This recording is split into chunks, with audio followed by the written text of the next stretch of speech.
Sebelum menonton videonya, jangan lupa like, komen, dan subscribe.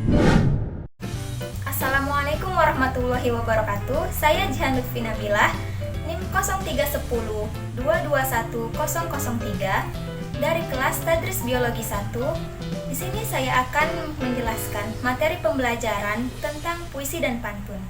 Selamat menyaksikan.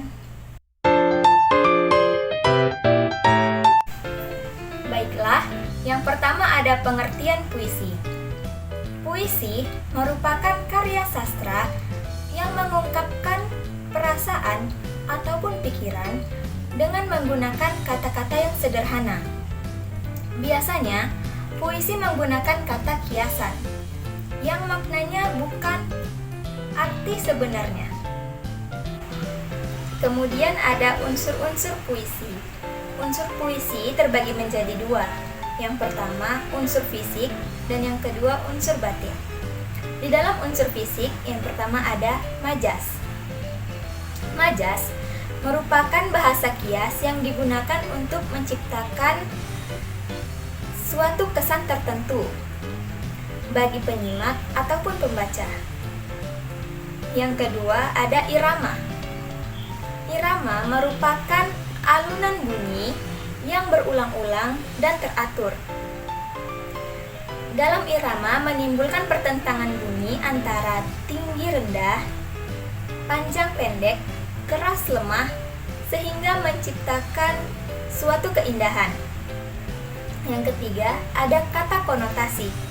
Kata konotasi adalah kata yang bermakna lain atau mempunyai makna di sebaliknya. Sebagai contoh, Rina merupakan anak emas dalam keluarganya. Kata anak emas ini yang mempunyai makna adalah anak kesayangan.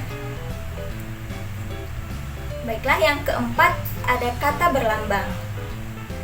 Kata berlambang merupakan kata yang dijadikan sebagai simbol ya, untuk mengungkapkan maksud tertentu.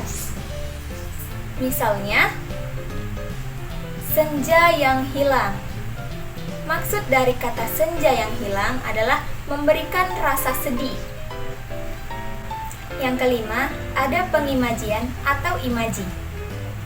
Pengimajian atau imaji adalah kata yang digunakan untuk menimbulkan imajinasi, sehingga seolah-olah pembaca merasakan, mendengar, ataupun melihat apa yang diungkapkan oleh penyair.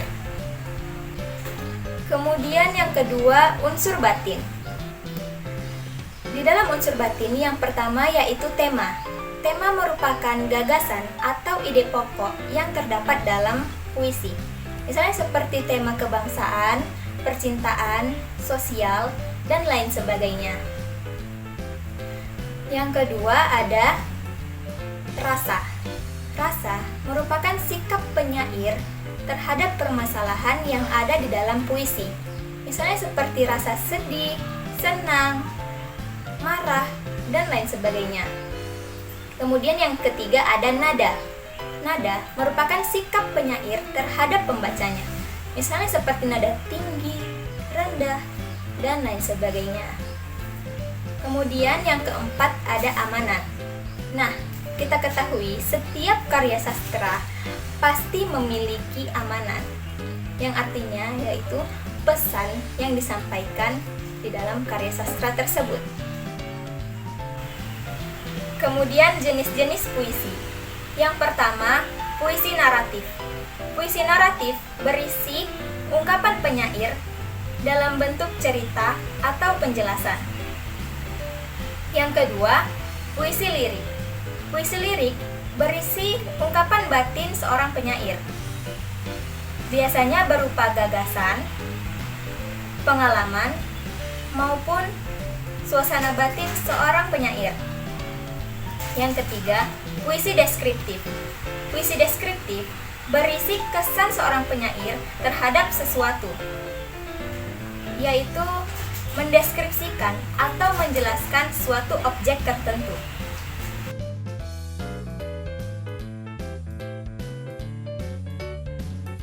Baiklah, materi yang selanjutnya yaitu pantun. Pengertian pantun. Pantun adalah jenis puisi lama yang sangat luas dikenal di Nusantara. Kemudian, ciri-ciri pantun.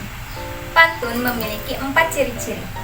Yang pertama, tiap bait pantun terdiri atas 4 baris. Ciri yang kedua, tiap baris pantun terdiri dari 8 sampai 12 suku kata.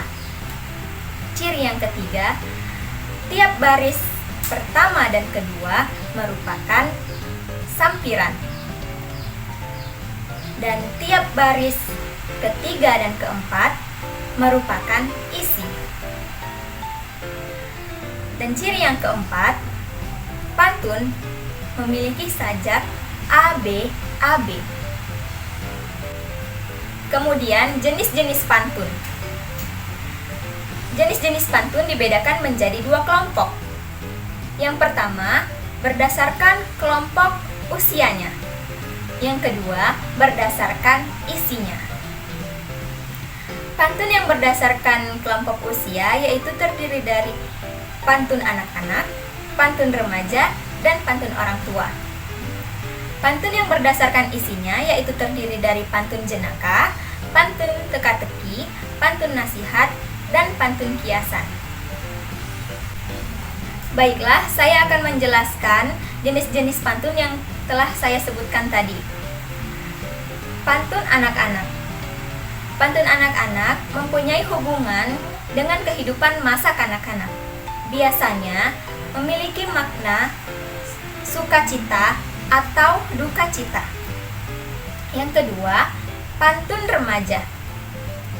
Pantun remaja mempunyai hubungan dengan kehidupan masa muda. Biasanya memiliki makna tentang hubungan asmara, perkenalan, rumah tangga, dan nasib. Yang ketiga, pantun orang tua. Pantun orang tua mempunyai hubungan dengan orang tua. Biasanya memiliki makna nasihat, agama, budaya, dan lain sebagainya. Kemudian pantun nasihat. Pantun nasihat berisi tentang nasihat. Biasanya bertujuan untuk mendidik budi pekerti atau moral. Kemudian pantun jenaka. Pantun jenaka bertujuan untuk menghibur pendengar. Biasanya berisi tentang sindiran untuk mencairkan suasana. Kemudian pantun teka-teki. Pantun teka-teki berisi tentang teka-teki. Biasanya memberikan kesempatan kepada pendengar untuk menjawab dari teka-teki tersebut. Kemudian pantun kiasan. Pantun kiasan, pantun yang berisi mengenai kiasan. Biasanya untuk menyampaikan sesuatu yang tersirat.